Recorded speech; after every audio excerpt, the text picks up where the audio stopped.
Hello everyone and welcome back to my channel. In this video we're going to be talking about the expected topic that occupies everybody's mind at the point. We are going to be talking about the Israeli-Palestinian conflict that is taking part in every single conversation and every single debate. And I know some of you are going to say you were already late to the party and a lot of people already talked about this and you're not going to add something new.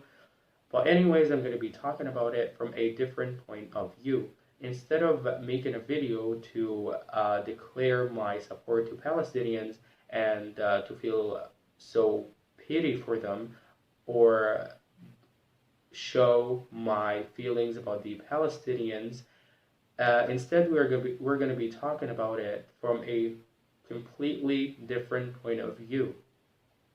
We are going to be going through this video on 3 different timestamps. We are going to be discussing first some historical points that led to this point, to the current massacres and to the current pogroms and to the current terrible situation.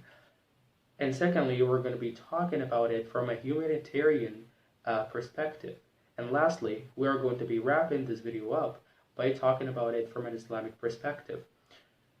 So, without further ado, let's just dive into the first point, which is some of the historical things that we need to go through. In 1882 to 1903, there was this move that was known as the First Aliyah, which means the immigration of Jews from different parts of the world to Palestine. In this period of time, some of the Jews in Russia that were being inflicted by cruelty by the Russian people and by the Russian troops and by the massacres and pogroms that were constituted against the Jews in Russia and different parts of the world, they constituted a move to travel and to immigrate to Palestine to seek refuge there. And the second most importantly talking about this in history is the Zionism move. As everybody knows, Zionism means the support of the creation of the land Israel. And this move started long ago, but one of the most remarkable events, or one of the most remarkable milestones in the history of Zionism is in 1897, which was convened by Theodor Herzl in Basel in Switzerland. And that was the first Zionist Congress in history.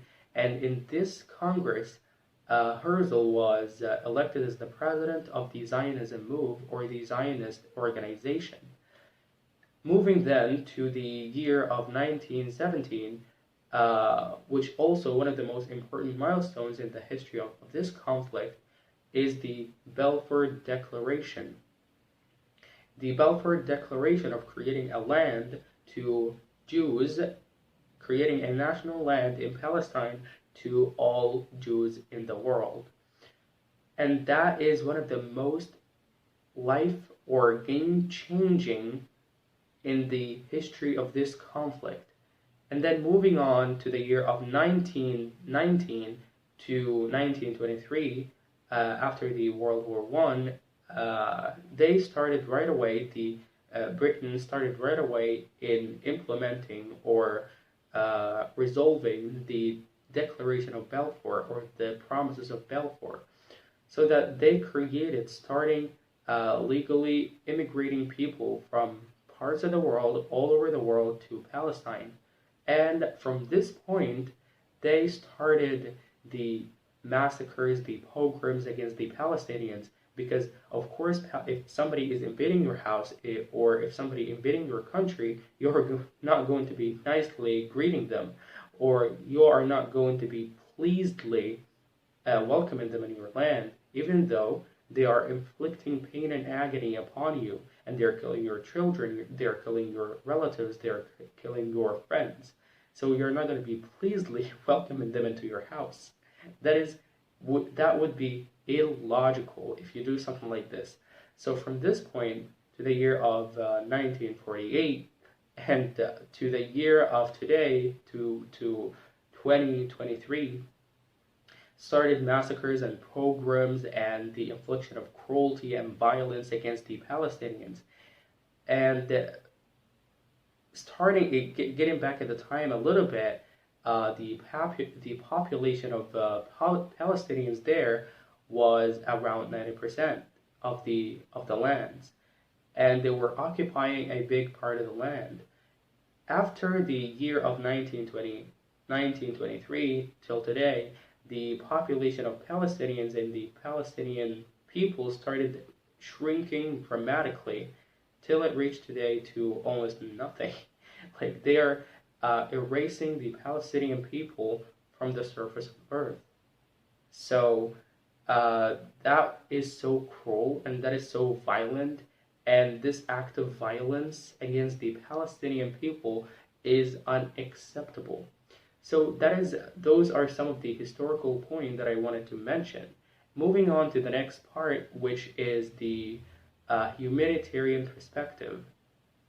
Of course, if you got a heart, if you got a mind, and you're looking at things objectively, instead of following the media, instead of following your favorite celebrities, and you don't know their honesty, you didn't even test their integrity, and you use your mind and you use your heart, looking at people carrying their shattered children in the trash bags, or carrying their, any member of their families or their friends, like carrying their corpse in their arms, it's really moving, and nobody can stand for this. Nobody can look at something really violent and really heartbreaking like this. So if you are a human and you got a heart in your chest, and this heart is not sealed over, this heart is not a rock, it will definitely move for what's happening in Palestine, and it will definitely move for the children being shattered. Like some statistics are saying that about 10,000 people are now been killed. Imagine 10,000 people in the matter of 2-3 weeks, or even a month. Like, that is really heartbreaking. And what is even more heartbreaking is that 1/3 of those deaths are children, and some children are being scattered or are being shattered into tiny pieces. That is, oh man, like it's so displeasing to the eye. If you're looking at something like this, you would definitely cry, even if you got no tears inside you, even if you got no mercy in your heart. You will definitely be returning to your humanitarian state. So that is humanitarianly heartbreaking. And if you got a heart, again, emphasizing this point, if you got a heart and if you got a mind and you're using them properly, and instead of following blindly the media or what your favorite celebrities are saying, you have to be moving for what's happening in Palestine. And thirdly, from an Islamic perspective, to what's happening to our brothers and sisters in Palestine, may Allah make them victorious, may Allah make peaceful lives, and may Allah ease their hearts for what's happening or for what's being inflicted upon them. So, from an Islamic perspective, if we are going to be talking from an Islamic perspective and how Muslims should act in defense to their brothers and sisters in Palestine, I got 3 different things that I need to mention. 1 is a verse, and 2 are hadiths of the Prophet, peace be upon him. So the first verse comes to mind is فَمَنْ اعْتَدَى عَلَيْكُمْ فَاعْتَدُوا عَلَيْهِ بِمِثْلِ مَا اعْتَدَى عَلَيْكُمْ, which means who fights you, you gotta fight them back equally. Like, you don't need to inflict more pain than they did to you.